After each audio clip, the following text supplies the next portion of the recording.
السلام علیکم۔ قانون سے آگئی ہر شہری کا بنیادی حق ہے۔ آج ایک ایسا ایشو جو تھا وہ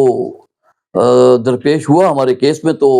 سوچا کہ اس کو آپ کو بھی بیان کیا جائے تاکہ جس سے زیر تربیت وکلا اور عام لوگ ان کو بھی کوئی نہ کوئی اس سے فائدہ ہوگا، کیونکہ دیکھیں مقدمہ جو ہے وہ تو ایک عام آدمی کا ہی ہوتا ہے نا، اگر وہ بھی سمجھ رکھے گا تو اپنے مقدمے کو اچھے انداز سے لڑ سکتا ہے۔ تو اب اس میں گزارش یہ ہے کہ جب بھی کوئی آدمی کوئی دعویٰ دائر کرتا ہے عدالت میں، دیوانی ہو، فیملی کیس ہو، جب وہ عدالت میں دائر کرتا ہے تو جب دوسری پارٹی بھی عدالت میں آ جاتی ہے تو وہ پھر اس دعوے کے اس میں اپنا جواب دعویٰ داخل کرتی ہے کہ بھئی ان کا جو دعویٰ کس حد تک درست ہے، کہاں تک غلط ہے، کیا صحیح ہے، کیا غلط ہے، یا سب غلط ہے، یا کیا کیا صورتحال ہے۔ وہ اپنا جواب دعویٰ جو ہے، جو اس دعوے میں فقرات ہوتے ہیں، پیراجات ہوتے ہیں، اس کے مطابق وہ ہر پیرے کا جواب اپنے اس پیرے میں تفصیل کے ساتھ دے دیا جاتا ہے۔ جب دعوے کے بعد جواب دعویٰ بھی آ جاتا ہے تو دونوں فریقین کا موقف جو ہے وہ عدالت میں جمع ہو جاتا ہے۔ اس وقت پھر عدالت نے یہ دیکھنا ہوتا ہے، وہ دعوے کو بھی دیکھتی ہے اور جواب دعوے کو بھی دیکھتی ہے۔ دیکھنے کے بعد اس نے یہ دیکھنا ہوتا ہے کہ اس کے اندر ان کے درمیان معاملہ کیا ہے، کون سی بات کو کوئی تسلیم کر رہا ہے اور کون سی بات کو تسلیم نہیں کر رہا۔ تو عدالت جو ہے دعوے اور جواب دعوے کو دیکھتے ہوئے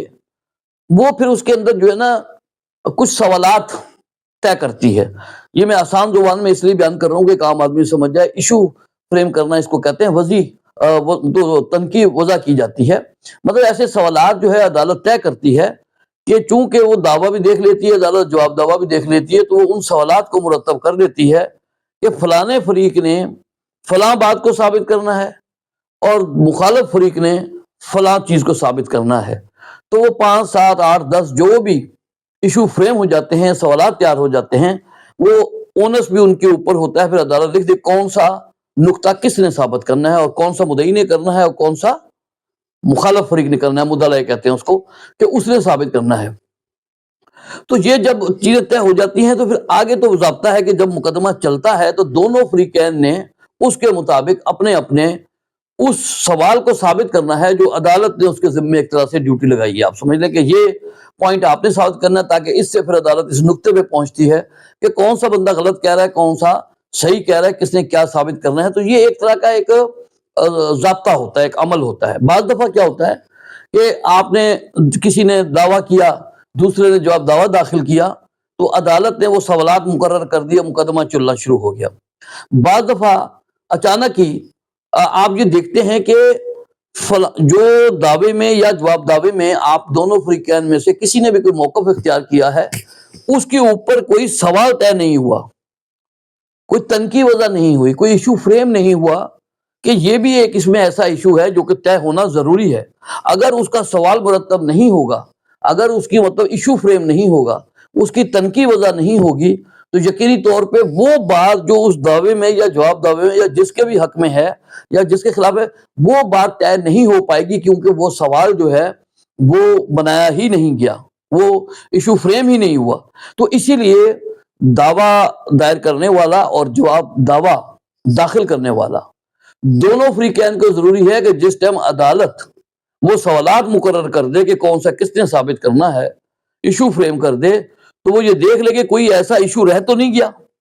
کہ کہیں ایسا نہ ہو کہ کوئی بات طے ہونا، بعد میں جب مقدمہ فائنل فیصلہ ہو جاتا ہے یا وہ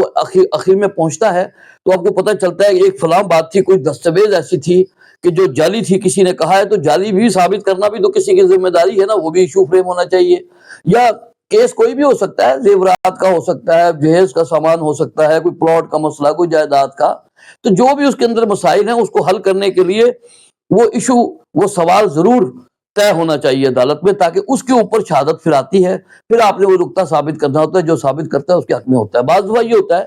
کہ ایشو فریم ہو جاتے ہیں، سوالات طے ہو جاتے ہیں، لیکن کوئی سوال اس میں رہ جاتا ہے جو کوئی فریق سمجھتا ہے کہ یہ بات بھی طے ہونی چاہیے تاکہ اس کا بھی فیصلہ ہو جائے، کیونکہ اگر یہ طے نہ ہوئی تو یہ تو بات لٹک جائے گی۔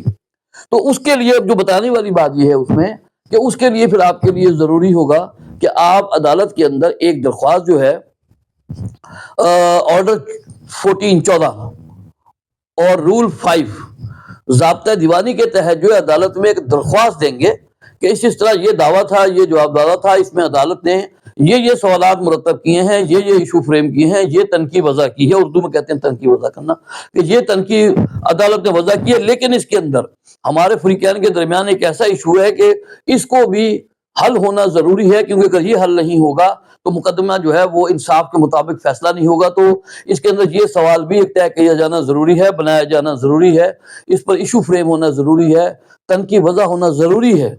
تو جب آپ عدالت میں بتائیں گے کہ وہ یہ بات ہے، اور آپ وہ اپنی درخواست کے اندر وہ سوال جو ہے یا وہ تنقید جو ہے وہ لکھ بھی دیں گے کہ اس سوال کو بھی مرتب کیا جائے، یہ تنقید بھی وضع کی جائے، تاکہ اس کے اوپر بھی ایویڈنس آئے اور فریقین اس کو ثابت کریں، تاکہ اس چیز کا بھی فیصلہ ہو جائے۔ تو اس کے لیے پھر آپ نے یہ کرنا ہوتا ہے، جب آپ دیکھتے ہیں کہ کوئی ایسا سوال جو مرتب ہونا چاہیے تھا وہ نہیں ہوا، تو پھر آپ جو ہے آرڈر 14 رول 5 کے تحت جو ہے ضابطہ دیوانی کے تحت عدالت میں درخواست دیں گے، اور پھر عدالت سے استدعا کریں گے کہ یہ بنایا جانا بہت ضروری ہے، اگر یہ نہ بنایا گیا تو انصاف کے تقاضوں کے مطابق فیصلہ نہیں ہو سکے گا، لہذا ہماری عدالت سے یہ درخواست ہے کہ اس پہ بھی ایشو فریم کیا جائے، اس سوال کو ترتیب دیا جائے، تاکہ جو ہے مقدمے کا منصفانہ فیصلہ ہو سکے۔ تو یہ درخواست آپ دیں گے تو پھر نارملی یہ ہوتا ہے کہ عدالت وہ دیکھ لیتی ہے کہ بالکل دعویٰ جواب دعوے میں ایک ایسا ایشو ہے جو کہ اس کے اوپر سوال مرتب نہیں ہوا کہ وہ کس نے طے کرنا ہے اور یہ ضروری ہے، تو عدالت اس درخواست کو منظور کر لیتی ہے اور اس ایشو کو بھی فریم کر دیتی ہے کہ ٹھیک ہے جی، یہ ایشو بھی جو ہے فلاں فریق نے ثابت کرنا ہے۔ تو اس طرح سے اس کو ایشو فریمنگ کہتے ہیں۔ تو یہ ایک چھوٹی سی معلومات تھی کہ آپ لوگ کبھی بھی، عام لوگ بھی جو ہیں، جب بھی مقدمہ دائر کریں یا کوئی جواب دعویٰ داخل کریں تو ایشوز کو ضرور دیکھیں، کیونکہ ایشو آپ دیکھیں گے تو ہی آپ صحیح فیصلے کے اوپر مقدمے میں شہادت دے کر تو ایک اچھے اور بہتر نتیجے پر پہنچ سکیں گے۔ بس اس کو لائک شیئر سبسکرائب کیجئے گا، شاید کسی اور کے کام بھی آئے۔ تو یہ چھوٹی سی گزارش ہی آپ کے سامنے بیان کی ہے۔ السلام علیکم۔